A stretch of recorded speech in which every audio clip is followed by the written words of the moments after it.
حجتہم داحضۃ عند ربہم، اب ان لوگوں کی حجت جو ہے، ان کا جھگڑا اللہ کے ہاں باطل ہے، اس کی کوئی حقیقت نہیں۔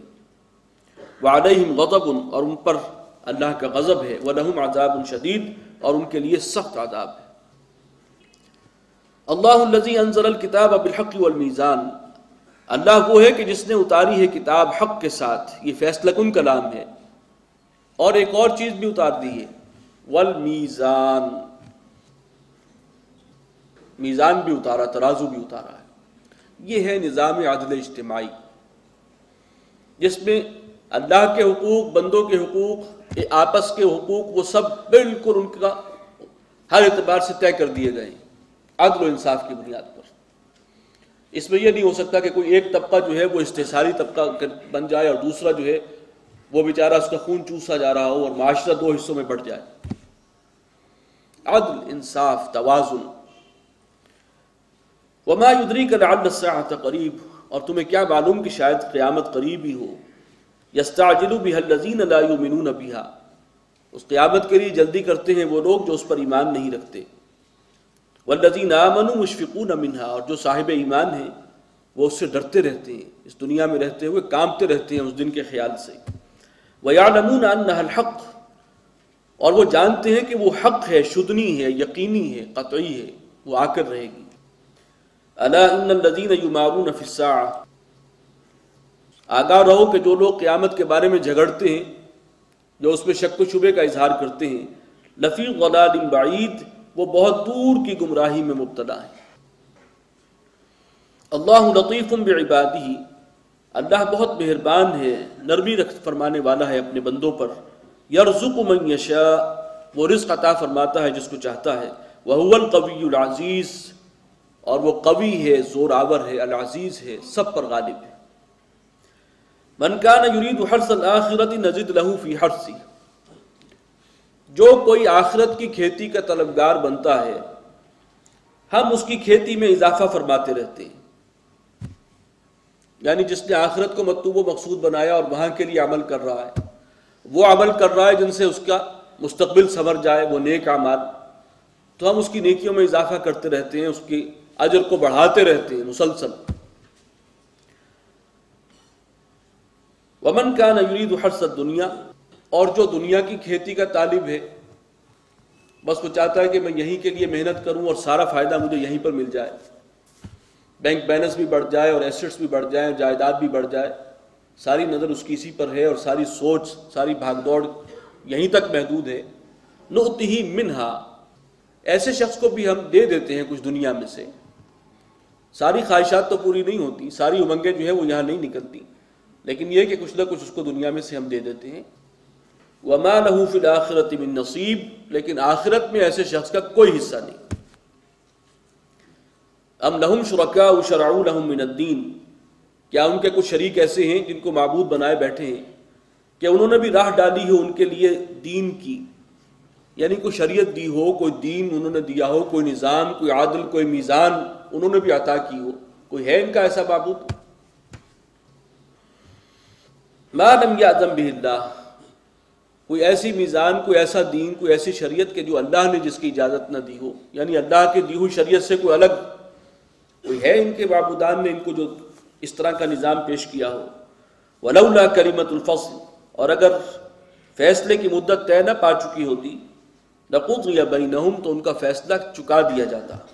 وإن الظالمین لہم عذاب علیم، اور یہ جو ظالم ہیں، زیادتی کرنے والے، یہ بہت دردناک عذاب میں ہوں گے۔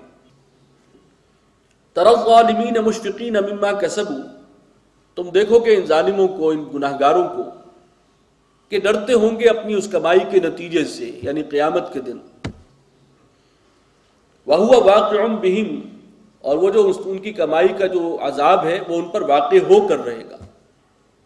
وَالَّذِينَ آمَنُوا وَعَمِلُوا الصَّالِحَاتِ، اس کے برعکس وہ لوگ جو ایمان لائے، جنہوں نے اچھے عمل کیے، ایمان کے عملی تقاضوں کو پورا کیا، فی روضات الجنات، وہ جنتوں کے باغیچوں میں ہوں گے۔ لہم ما یشاءون عند ربہم، ان کے لیے وہ سب کچھ ہوگا جو وہ چاہیں گے اپنے رب کے پاس۔ ذالک هو الفضل الکبیر، یہی ہے سب سے بڑا فضل۔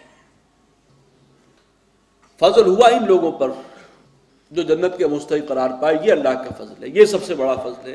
اللہ تعالیٰ خود فرما رہا ہے کہ اصل فضل یہ ہے، تم کسی اور شے کو اس فضل سمجھ بیٹھے ہو۔ ذالک الذی یبشر اللہ عبادہ الذین آمنوا وعملوا الصالحات، یہ وہ چیز ہے، یہ وہ جنتیں جن کی بشارت دیتا ہے اللہ اپنے ان بندوں کو جو ایمان لائے، جنہوں نے نیک عمل کیے۔ قل لا اسألکم علیہ اجرا، اے نبی آپ کہہ دیجئے ان سے، قریش سے، اہل مکہ سے، کہ میں تم سے کسی اجرت کا تقاضا نہیں کرتا۔ جو محنت کر رہا ہوں، جو دعوت، تبلیغ، جو قرآن تمہیں سنا رہا ہوں، میں نے کبھی یہ نہیں کہا کہ مجھے اس کا کچھ معاوضہ بھی دو۔ الا المودۃ فی القربى، سوائے رشتہ داری کی محبت کے۔ یہ قرآن مجید کا ایک مقام ہے جہاں ایک چیز جو ہے اس میں شامل کی گئی ہے۔ عام طور پر تو یہی ہے، ہر نبی نے کہا کہ میں نے تم سے کوئی اجرت نہیں مانگی، میں نے تم سے کسی معاوضے کا مطالبہ نہیں کیا۔ یہاں فرمایا کہ سوائے اس کے کہ میں اتنی سی بات ضرور چاہوں گا کہ تم کچھ قرابت داری کا، رشتہ داری کا ہی لحاظ کرو۔ یہی ایک ہی قبیلہ ہے، میں تمہارا ہم قبیلہ ہوں، ایک برادری ہے، کم سے کم میرے اس کام میں رکاوٹ تو نہ ڈالو، مجھے ایذا تو نہ دو۔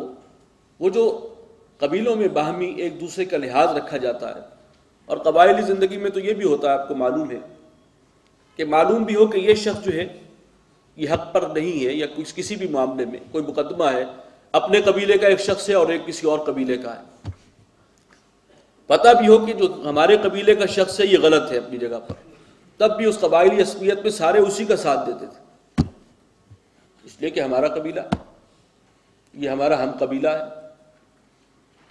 تو وہ جو چیز ہے جو تمہارے اپنی روایت بھی ہے، اس کے بھی خلاف تم میرے در پہ ہوئے ہو اور مجھے ہر طرح سے ایذا پہنچا رہے ہو، میرے رستے میں روڑے اٹکاتے ہو، کم سے کم اسی کا کچھ لحاظ کر لو، قرابت داری کا۔ یہ اس کی وہ تفسیر ہے جو حضرت ابن عباس سے منقول ہے اور صحیحین میں ہے، یعنی صحیح بخاری اور صحیح مسلم میں۔ وَمَن يَقْتَرِفْ حَسَنَةً، اور جو کوئی نیکی کمائے گا، نزد لہو فیہا حسنا، ہم اس کے لیے اس میں بھلائی اور خوبی کا اضافہ کرتے رہیں گے۔ ان اللہ غفور شکور، بے شک اللہ تعالیٰ بخشنے والا ہے، بہت قدردان ہے۔ ام یقولون افترا علی اللہ کذبا، تو کیا یہ کہتے ہیں کہ انہوں نے اللہ پر جھوٹ باندھ دیا، یہ اپنے پاس سے کلام گھڑ دیا اور کہہ دیا یہ اللہ کا کلام ہے، یہ الزام لگاتے ہیں۔ فَإِن يَشَإِ اللَّهُ يَخْتِمْ عَلَىٰ قَلْبِكَ، تو اے نبی اگر اللہ چاہے تو آپ کے دل پر مہر کر دے، یعنی یہ جو وحی کا چشمہ پھوٹ رہا ہے آپ کے قلب سے اللہ تعالیٰ کے حکم سے، یہ چشمہ جو ہے اس کے سوتے خوش کر دے، اللہ تعالیٰ چاہے تو انہیں بھی محروم کر دے، یہ جو خیر اور نعمت اللہ کی آ رہی ہے ان کے اس طرز عمل کے نتیجے میں، اللہ چاہے تو یہ رحمت کا سلسلہ بند کر دے۔ وَيَمْحُ اللَّهُ الْبَاطِلَ، اور اللہ تعالیٰ مٹاتا ہے جھوٹ کو، باطل کو۔ وَيُحِقُّ الْحَقَّ بِكَلِمَاتِهِ، اور حق کو مستحکم کرتا ہے اپنے کلمات کے ذریعے سے۔ إِنَّهُ عَلِيمٌ بِذَاتِ الصُّدُورِ، اور یقیناً وہ جاننے والا ہے جو کچھ کے سینوں میں۔ وَهُوَ الَّذِي يَقْبَلُ التَّوْبَةَ عَنْ عِبَادِهِ، اور وہی ہے کہ جو اپنے بندوں کی توبہ قبول فرماتا ہے۔ وَيَعْفُو عَنِ السَّيِّئَاتِ، اور وہ درگزر کرتا ہے ان کی برائیوں سے۔ وَيَعْلَمُ مَا تَفْعَلُونَ، اور وہ جانتا ہے جو کچھ تم کرتے ہو۔ وَيَسْتَجِيبُ الَّذِينَ آمَنُوا وَعَمِلُوا الصَّالِحَاتِ، اور وہ دعائیں سنتا ہے، قبول فرماتا ہے ان لوگوں کی جو ایمان والے ہیں، جنہوں نے اچھے عمل کیے۔ وَيَزِيدُهُم مِّن فَضْلِهِ، اور انہیں اپنے فضل سے مزید بھی عطا فرماتا ہے۔ وَالْكَافِرُونَ لَهُمْ عَذَابٌ شَدِيدٌ، اور جہاں تک کافروں کا تعلق ہے، اللہ کے ناشکرے، ان کے لیے سخت ترین عذاب ہے۔ وَلَوْ بَسَطَ اللَّهُ الرِّزْقَ لِعِبَادِهِ، اور اگر اللہ اپنے بندوں کے لیے رزق کو بالکل کھول دیتا، رزق کے دروازوں کو خوب فراوانی ہوتی، لَبَغَوْا فِي الْأَرْضِ، تو یہ سرکشی مچاتے، ادھم مچا دیتے زمین میں۔ بہت کم ہی ہیں جنہیں زیادہ دولت جو ہے وہ راس آئی ہو، جو اس کا تحمل کر جائیں اور ان کا ظرف جو ہے وہ اس کو برداشت کر سکے۔ لَبَغَوْا فِي الْأَرْضِ، تو وہ تو ادھم مچا دیں، فساد مچا دیں زمین میں۔ وَلَٰكِن يُنَزِّلُ بِقَدَرٍ مَّا يَشَاءُ، لیکن وہ تو نازل فرماتا ہے ایک اندازے کے ساتھ جو چاہتا ہے۔ إِنَّهُ بِعِبَادِهِ خَبِيرٌ بَصِيرٌ، بے شک وہ اپنے بندوں کے حالات سے